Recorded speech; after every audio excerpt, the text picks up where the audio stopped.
fotografia de parto, ela é documental, ela é um fotojornalismo, a gente fotografa a realidade. É claro que quando eu estou no nascimento, em que aquela mãe é respeitada, que aquela família é respeitada, claro que vai ser cenas lindas de nascimento. Agora, se eu estiver registrando um parto ou uma cesárea onde aconteça violência obstétrica, as cenas vão ser essa, né? Sim. Então, Nanda, nessa questão, eu lido caso a caso, né? Porque, por exemplo, já fotografei partos com médicos que eu não conhecia e que rolou violência obstétrica, e eu fiquei pensando assim, cara, será E que... você chegou a registrar? É que Não. não foi uma violência obstétrica física, assim, sabe? Ah, Então, o que sim. aconteceu nesse parto em específico, né? A mulher, ela tava um trabalho de parto super evoluindo super bem, super rápido. Ela ia parir em breve, né? Ia demorar ali, sei lá, umas 2 horas, mas e ela ia conseguir. Sim. E o médico chegou querendo acelerar o processo. Então, chegou... Ela não tinha pedido analgesia, já chegou oferecendo. Ficou 5 minutos na sala de parto já oferecendo analgesia. E óbvio, né? É como você oferecer doce para uma criança, assim. Ela tá Sim, a gente sentindo tá uma com dor dor. extrema. Ela, Aham. não, eu quero. Só que daí ela tomou analgesia e ele colocou muita ocitocina nela para acelerar o processo, acelerar as contrações. E é claro que eu, como fotógrafa, eu tomo muito cuidado, assim, para dar minha opinião sobre comportamentos técnicos médicos, porque eu não sou dessa área, né? Sim. Mas também já presenciei induções. Então, você vê ali quando a pessoa coloca ocitocina, que é o hormônio responsável pelas contrações, né? Em induções, você vê ali a gotinha pingando, né? Quando ele colocou nela, era como se fosse um jato contínuo, assim. Uma coisa que eu nunca tinha visto até então. Então, o bebê nasceu, claro, muito rápido, mas por causa dessa intervenção médica que Sim. não foi necessária e também não foi pedida, né? Então, não é o tipo de coisa que eu consigo registrar numa foto, por exemplo. Mas na minha concepção, rolou ali uma violência obstétrica em relação a acelerar esse processo e na Não questão respeitou. da desinformação, não explicou para a mulher que estava colocando ocitocina, para que era aquilo. Então, mas mesmo assim eu já achei, ai, será que eu quero presenciar isso? Sim. Então, em outros casos, assim, que vieram me perguntar sobre orçamentos e eu sabia que eram médicos que cometiam violência obstétrica física, manobra de Cristeler, eu falei simplesmente assim, ó, infelizmente eu não vou conseguir te atender, indiquei outro profissional. Mas também já teve casos de uma mulher que chegou até mim, que eu não conhecia o médico, realmente eu não posso falar nada dele, né? Mas na reunião ela falou assim pra mim, queria muito parir na água. Aham. Quero pegar, né, o Mas quarto com todas as banheira. maternidades atendem, recebem fotógrafos aqui em Curitiba? Não são Não? todos e são só na rede particular, né? SUS não pode. Não pode. Mas assim, só para fechar essa questão Sim. de atender ou não atender equipes não humanizadas. Essa mulher, ela falou assim: eu queria muito parir na água, mas o meu médico falou que ele não faz parto na água. E daí eu já fiquei com o pé atrás, né? Porque, assim, mas por que que ele falou isso? E dela, ele falou que não gosta.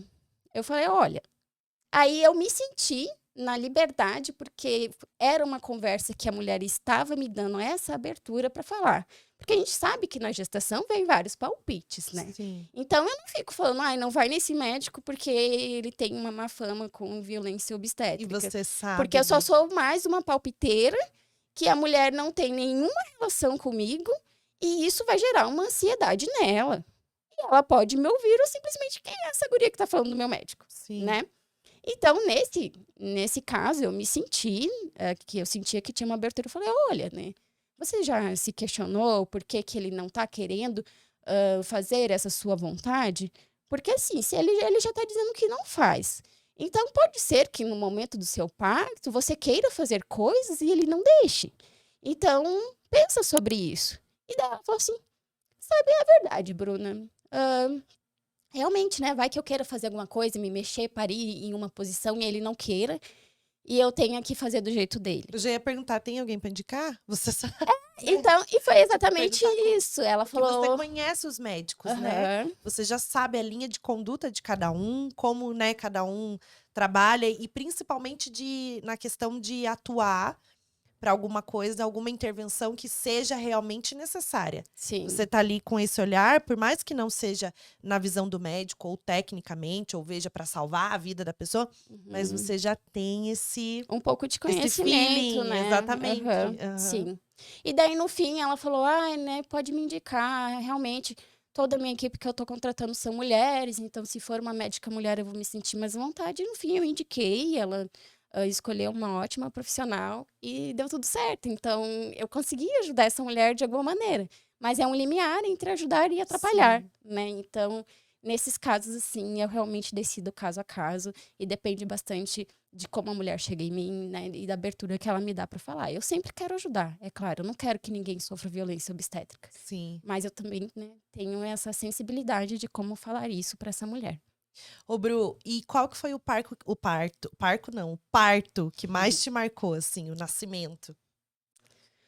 Olha, eu acho que foi um parto domiciliar que eu atendi no começo da minha carreira, lá em Matinhos ainda, porque ele foi conduzido, né, ele foi atendido por uma parteira tradicional. Então, foi bem diferente do que eu vim me acostumar depois, né, que são profissionais da saúde, que atendem, enfermeiras obstétricas, geralmente. Doulas. Aham, sim. Nesse caso, tinha 2 doulas e essa parteira tradicional. Então, foi um parto que eu não senti falta de um técnico da área da saúde, uma técnica da área da saúde ali, porque as parteiras tradicionais têm um imenso conhecimento sobre o parto, né. Inclusive, eram assim que antes do parto ser Sim. medicalizado, claro que eu não estou demonizando a medicina, né, eles vieram para salvar vidas, realmente, mas esses saberes tradicionais precisam ser valorizados, né. E foi um evento familiar, um evento ritualístico também, né, com respeito às tradições. E também foi uma conexão muito forte com a minha ancestralidade, porque nesse curso de fotografia de parto, eu vim descobrir que sou de uma família de 3 gerações de parteiras tradicionais. Nossa! Então, a minha bisavó era a mulher que criou ela, era a mãe dela, e a irmã da minha avó também foi. E assim, eu tive contato com a minha bisavó, a gente era bem próxima ali, ela morreu quando eu tinha uns 12 anos, mas a gente nunca falou disso. E quando a minha avó falou, ah, mas a tua bisa era parteira. Eu fiquei, o quê? Aí eu fiquei com uma imensa vontade de voltar no tempo, queria que ela sempre, os idosos, né, eles contam as histórias do Sim. passado, e elas contavam muitas. Eu fiquei, nossa, como eu queria que ela fosse viva para conversar com ela sobre isso. E daí estar ali em um parto, vendo uma parteira tradicional em ação, né? Eu fiquei muito voltando ao tempo, ficava pensando como que era, né, no tempo da minha bisa. Sim. Então, Imagina se pudesse registrar todos sim, esses partos. Que uhum. incrível! Com certeza. Então foi muito forte para mim, porque me pegou de várias maneiras, né. De uma maneira profissional também, era o primeiro parto domiciliar que eu estava atendendo, e teve essa questão dessa conexão com as minhas ancestrais, né.